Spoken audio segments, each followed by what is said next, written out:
Hello and welcome to the Pokemon Spotlight.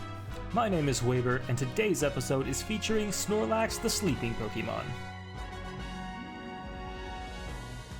Snorlax is a melee defender, excellent at engaging enemy Pokemon, locking them down and soaking up all of their damage. Snorlax's passive ability is Gluttony. Gluttony causes the citrus berries found behind the first goal to heal for twice as much health. Every third attack from Snorlax becomes empowered. Your empowered attacks cause you to body slam your target, dealing increased damage to nearby enemies and slowing their movement speed. Snorlax's first move is Tackle. When used, you dash in the selected direction. If you collide with an enemy player or wild Pokemon, you stop, knocking nearby enemies back and dealing damage to them. Using Tackle causes your next attack to become empowered.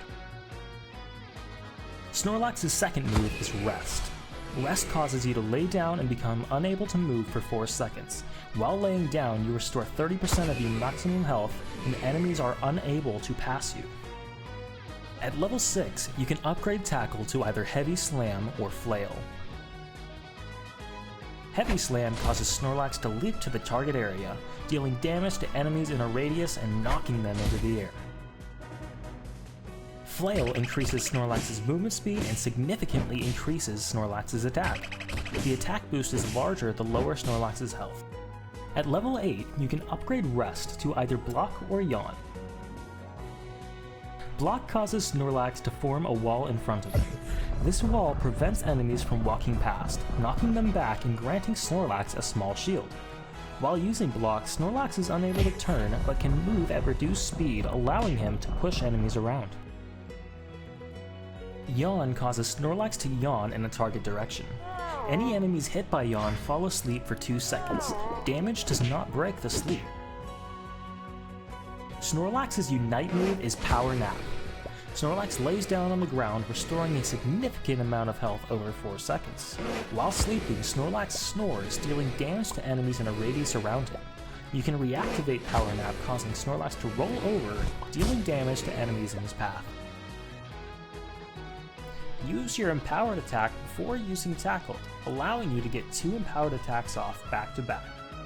In the early game, Snorlax can self-sustain quite well using Rest. Only take berries when absolutely necessary, as your partner in lane likely has no means of recovery. When you do take berries, 1 will probably suffice. Use Eject button mid-Heavy Slam to increase the range and snag clutch kills. You can use Block to push enemies off of their goal, enabling your allies to score a kill. You can also use Block to push enemies away from their goal to enable allies to score.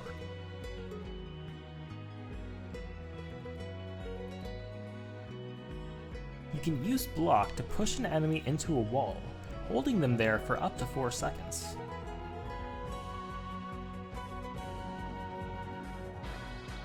Use X speed before using Block to activate Bulldoze mode. X speed causes Block not to reduce your movement speed, allowing you to push enemies across the map. During team fights, you generally have 2 ways to play. You can either play aggressive, diving into the enemy team and locking them down for your team to follow up, or you can play defensively. Use Block and Heavy Slam to keep danger away from your damage dealers, allowing them to destroy your enemies. When your team is taking objectives, position yourself between the objective and the enemies. Utilize your Heavy Slam, Block, or Yawn to prevent them from reaching the objective. Never underestimate the power of Snorlax's Heavy Slam.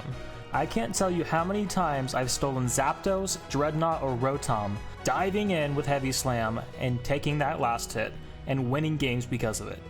Don't sleep on it. At level 1, always take Tackle.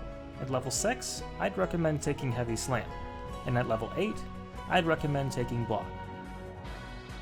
For battle item, I'd recommend using Eject button.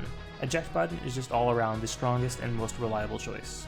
For held items, I'd recommend Buddy Barrier, Focus Band, and Scorch Shield. Snorlax scales with the attack stat. I've included approximate scaling percentages for all of his attacks. They aren't 100% accurate, but they're pretty close. Here is a list of Snorlax's stats from level 1 to level 15. If you want to see more information like this, be sure to check out unite-db.com. They are an excellent resource. I would 100% recommend them. Well, that's all I got for you this time. If you enjoyed the video, be sure to check out my follow-up video where I jump into a game with Snorlax. If I missed anything in this video, be sure to let me know in the comments below so we can all keep learning together.